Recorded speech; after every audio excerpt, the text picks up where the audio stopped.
Picture this. It's late, you're driving down a dark, tree-lined road, and bam, a pair of eyes glows in your headlights. It's a deer, just standing there. It is a heart-stopping and unfortunately a super common moment.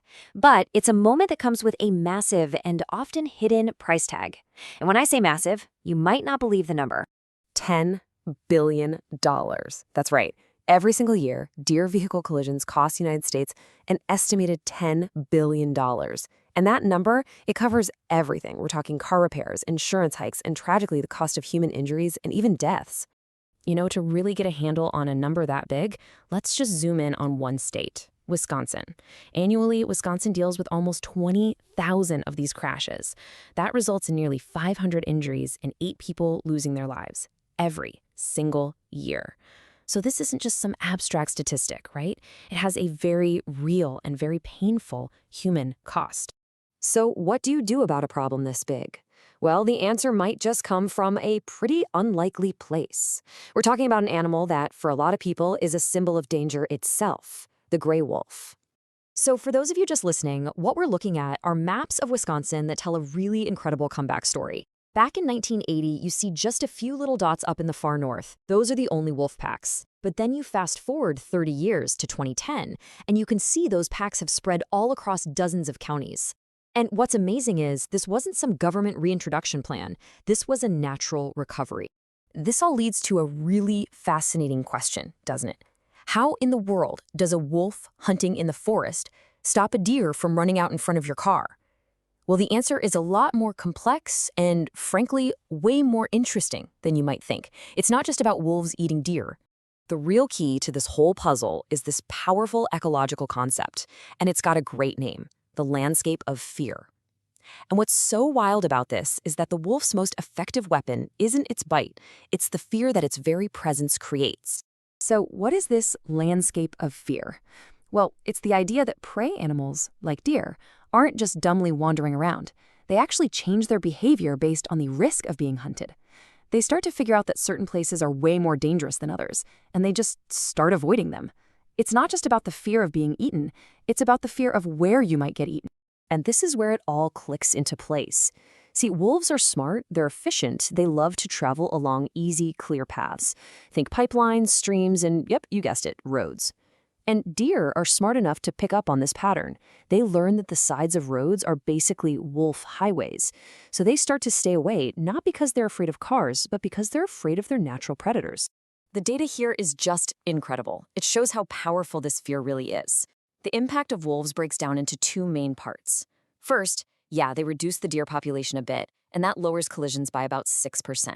But the behavioral change, that landscape of fear, that reduces collisions by 17%. All on its own. The fear is almost 3 times more powerful than the bite. Of course, with a name that cool, you just know it's going to capture people's imagination. I was scrolling through Reddit and saw this comment, and I just had to share it. Someone wrote, "Landscape of Fear is my next album title," and you know what? They're not wrong. It's got a great ring to it. Okay, so we get how it works. It's all about fear. But what does that actually mean in the real world? Let's take a look at the surprising payoff of having this natural deer deterrent back on the scene. 24%. That's the number. The moment a wolf pack moves into a county in Wisconsin, deer vehicle collisions drop, on average, by a stunning 24%. I mean, that is a huge improvement in public safety, and it's all being driven by a natural ecological process.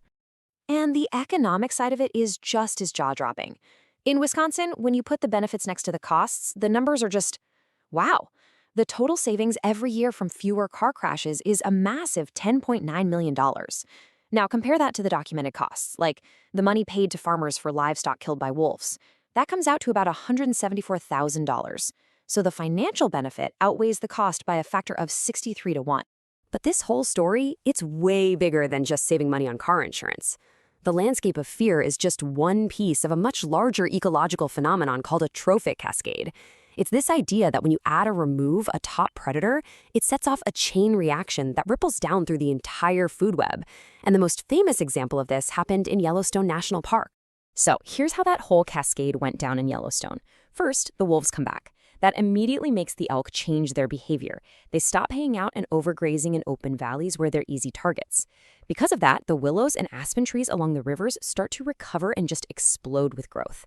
This new, lush vegetation creates brand new habitats, which brings back beavers and songbirds. And here's the kicker. The new, strong tree roots stabilize the riverbanks so much that they actually changed the physical course of the rivers themselves. One animal literally reshaped the geography. Now, even with all these amazing ecological and economic benefits, the story isn't quite that simple. Bringing back a big predator like the wolf is a really complex, emotional, and, politically charged issue. And you can see this deep divide playing out in real time. Just look at Colorado, where voters very narrowly approved a plan to reintroduce wolves. At the exact same time over in Idaho, the state government passed a law with the goal of eliminating 90% of its entire wolf population. I mean, you can't get two more different approaches to sharing the landscape with a predator. And that really brings us to our final question. We can put a dollar amount on car crashes. We can calculate the cost of lost livestock, but how do we weigh all that against the value of a thriving ecosystem, or the livelihoods of ranchers, or even just people's deeply held beliefs about wildlife? Figuring out the true value of a predator? Well, it turns out it's a lot more complicated than just simple math.